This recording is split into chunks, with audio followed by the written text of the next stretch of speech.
The tremendously popular Netflix series Bridgerton has captured fans with its combination of Regency-era romance, intrigue, and high society drama. Fans and literary experts alike are eager to investigate the nuanced distinctions between the TV adaptation and its source material, Julia Quinn's novels, as the series enters its third season. The revelation in Bridgerton Season 2 that Anthony had paid for Benedict's position at the school had already harmed Benedict's conviction in himself as an artist, which led to his final scene showing Benedict abandoning his painting studio and materials. While this development may be good for his plot, since his love interest Sophie helps Benedict express his art in his book, time is not.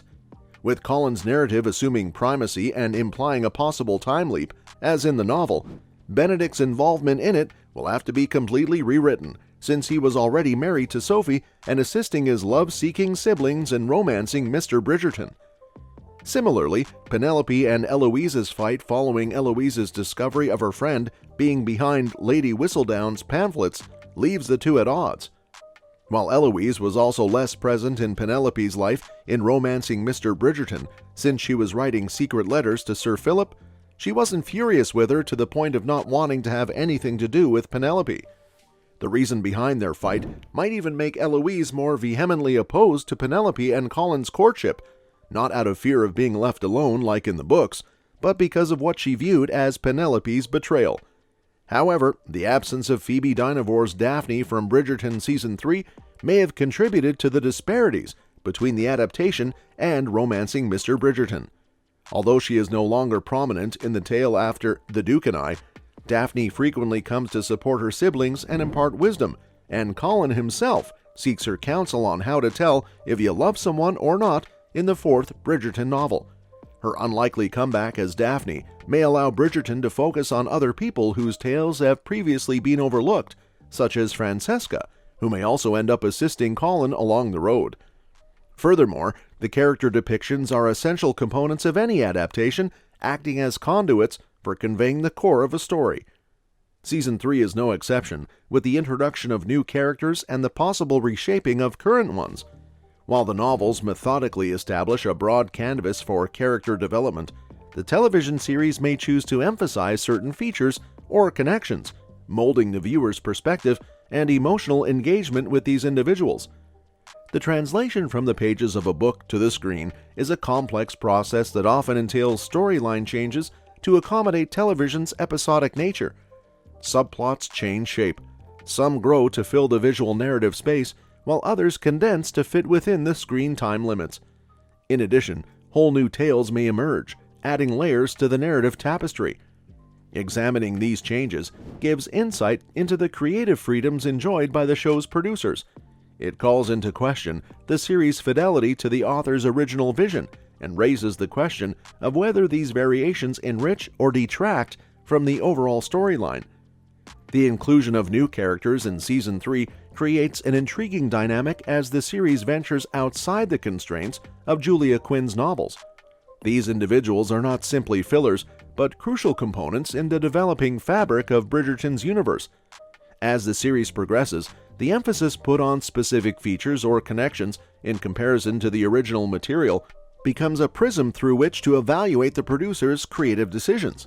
The viewer's emotional involvement in these people, formed by the series' emphasis, is proof of the adaptation's ability to elicit a rich and engaging experience. Bridgerton Season 3 is no exception to the rule that plot variance is an unavoidable aspect of adaptation. Subplots transform as the story moves from page to screen. Some find themselves extended, unraveling in greater depth on screen than on book pages. Others may be compressed, their essence boiled down to meet the limits of episodic narrative. The addition of totally new narratives complicates the process even more, adding levels of intricacy to the adaptation.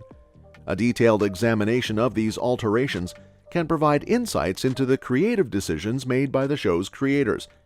The central issue arises: how do these alterations from the original text help to or detract from Julia Quinn's overall narrative?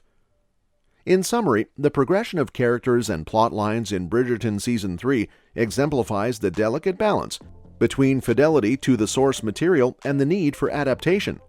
The series is at a crossroads between honoring Quinn's vision and forging its distinct personality, urging viewers to explore this unexplored territory with expectation and curiosity. Additionally, Bridgerton's reputation originates from its novel approach to historical romance, in which it smoothly integrates current themes and employs a diverse ensemble. As the series expands beyond the initial volumes, the creators have more creative freedom to include their ideas and social criticism to the tale. This growth necessitates an examination of how Bridgerton addresses historical themes of gender roles, racism, and class, and how these choices accord with or depart from Julia Quinn's original aims.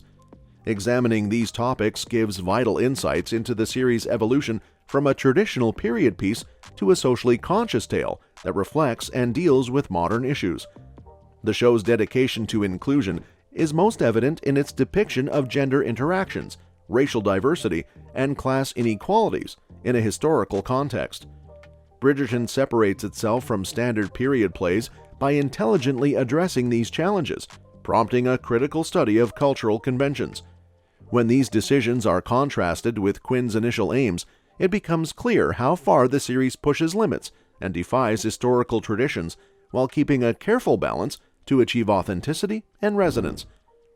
Bridgerton's popularity, as proven by its devoted fan following, confronts the designers with a dual-edged challenge, satisfying the demands of fervent book aficionados while providing a unique and exciting viewing experience.